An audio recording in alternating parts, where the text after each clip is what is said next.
Alors, on va voir avec Visual Project comment on peut créer un projet à partir d'une carte heuristique, ou mind mapping en anglais. Donc, une carte heuristique, ça consiste à dessiner, souvent en groupe de travail, une arborescence à partir de thèmes centraux ou de problèmes qu'on souhaite résoudre. Donc c'est une façon de travailler à plusieurs qui est plutôt dynamique et motivante, et c'est facteur de cohésion pour le groupe de réflexion. Donc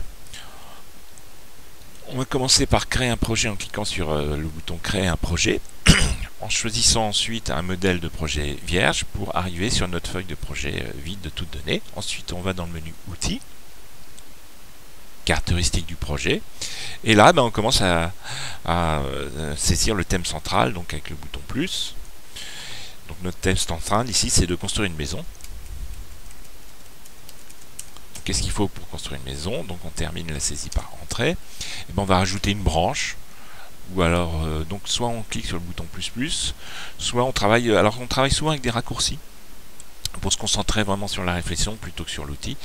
Donc pour ajouter une branche, on fait CTRL entrée. Et là, on va rajouter la branche qui s'appelle phase étude, entrée, et puis encore une autre branche qu'on va appeler phase construction. Et puis là, je vais rajouter un autre élément central qu'on va appeler réception. Et puis finalement, dans le groupe de travail, on identifie que c'est pas un thème central, donc on va plutôt le rattacher au thème numéro 1. L'élément numéro 1, donc on prend l'élément sélectionné, on clique à la souris avec le bouton de gauche et on le glisse en laissant le bouton appuyé selon différentes possibilités. Soit on se connecte ici, soit on se déplace au-dessus de cet élément. Ce qu'on veut, c'est se connecter au numéro 1, donc je relâche la souris à cet endroit là. On aura pu tout aussi bien déplacer l'élément au-dessus de celui-ci en relâchant la souris. Alors on peut aller en arrière avec CTRL Z pour annuler la fonction sur une vingtaine de niveaux, ou aller en avant avec CTRL Y pour établir la modification. Dans la phase étude maintenant, je vais encore rajouter une sous-branche, donc avec CTRL entrée, qu'on va appeler réaliser les plans. Et puis là, dans le groupe de travail, un spécialiste signale qu'il va falloir lire de la documentation. Donc on double-clique sur l'élément pour l'éditer, et puis on rajoute un texte, on lire la doc ou les normes, et puis on va rajouter un lien hypertexte avec le trombone. Donc on va rajouter un document qui s'appelle comme ça, voilà, et on valide. Alors on a maintenant un petit pictogramme qui indique qu'il y a un peu plus de détails sur l'élément. On double-clique et on pourra retrouver le lien hypertexte pour ouvrir directement le document. On peut ajouter autant de liens hypertexte qu'on veut, on peut rajouter du texte qui sera daté à chaque fois, hein, et pour bien historiser tout ce qui se passe, et on peut coller des images aussi. Voilà. Après on a différentes fonctions, donc on peut replier l'arborescence. On a même un bouton qui consiste à tout replier et tout déplier, ou on peut même replier par niveau. Voilà. On a aussi une fonction qui consiste à faire des recherches. Donc rechercher, je cherche par exemple tout ce qui concerne le mot phase. Donc il y a deux éléments où on en parle. Et puis plutôt une phase étude, donc je tape le E de étude, et là il m'a identifié un élément et il se positionne automatiquement dessus. Il dépliera l'arborescence au besoin. On a différents types de numérotation, donc là c'est une numérotation en VBS. On peut aussi avoir une numérotation par ordre, finalement tel que ce sera dans la feuille projet sous Visual Project, par ordre des tâches. Voilà. Et puis on accède aussi, on peut se déplacer dans la carte heuristique avec les flèches droites, ou les flèches gauche pour revenir aux parents, ou les flèches en haut ou en bas. On a le même avec Home pour le premier élément et End pour le dernier élément. On peut utiliser aussi les fonctions de copier-coller, donc en sélectionnant les objets avec le lasso, ou en appuyant sur la touche CTRL, en la laissant appuyer et en cliquant sur chacun des éléments qu'on peut sélectionner. Donc là par exemple je vais sélectionner un seul élément. Je fais CTRL-C pour le copier, ou je clique sur ce petit bouton là, CTRL-C, et pour le coller, je fais CTRL-V, ou je clique sur ce petit bouton là. Donc je vais faire CTRL-V, voilà. Et donc j'ai bien copié mon élément et collé. Je reviens en arrière, on peut aussi le coller sur un autre élément, donc je sélectionne cet élément là, et je le colle dessus, CTRL-V, voilà.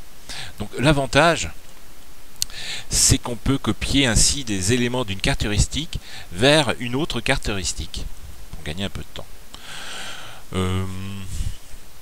Donc c'est ainsi qu'on monte la carte heuristique. Alors finalement, on peut faire des petites sauvegardes intermédiaires pour mettre à jour le projet.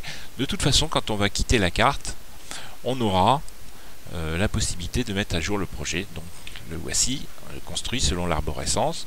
Donc à partir de là, il ne restera plus qu'à... donc je vais revenir en arrière.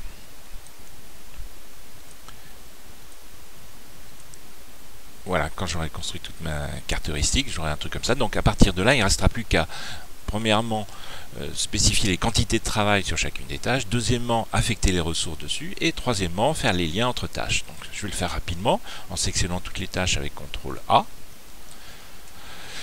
Ensuite, je vais faire une affectation multiple. Je vais dire que toutes les tâches sont à 40 heures et qu'on affecte la même personne dessus, par exemple Monsieur ABC. Et voilà. Et ensuite, je fais de la liaison de toutes mes tâches sélectionnées et j'aurai bien construit mon projet. Alors, il ne restera plus qu'à affiner un petit peu. Alors, certains points, et donc ici, sur la réception, c'est plutôt un jalon, donc je vais mettre 0 heure. Et en plus, je voudrais le limiter dans le temps, donc une contrainte de date de fin par après. Voilà.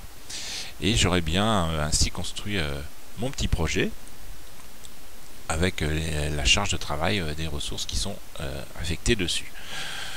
On peut retourner sur la carte heuristique, donc qui est un peu plus vaste. Alors on dispose d'un petit un bouton qui permet de faire une vue globale et qui se met à jour à chaque fois avec tout ce qu'on fait sur le projet, et qui est bien sûr redimensionnable. Et puis on peut bien sûr imprimer sur une ou plusieurs pages la carte heuristique. Donc là, on retrouve l'impression classique sous Visual Project qui permet de faire des PDF, de faire des mails avec PDF, de dessiner, de faire des annotations, rajouter des images, etc. Et on imprime ici. Voilà. Donc, un autre point aussi, c'est que maintenant, une fois que le logiciel est repassé dans les calculs de Visual Project, quand on édite la tâche, eh bien, on dispose de plus d'informations. On retrouve là tous les détails sur le projet. Et puis ici, les dates de début prévues, fin prévues, les personnes qui travaillent dessus, les tâches précédentes, tâches suivantes, etc. Donc voilà comment on peut faire une carte heuristique sous Visual Project et la transformer immédiatement en projet.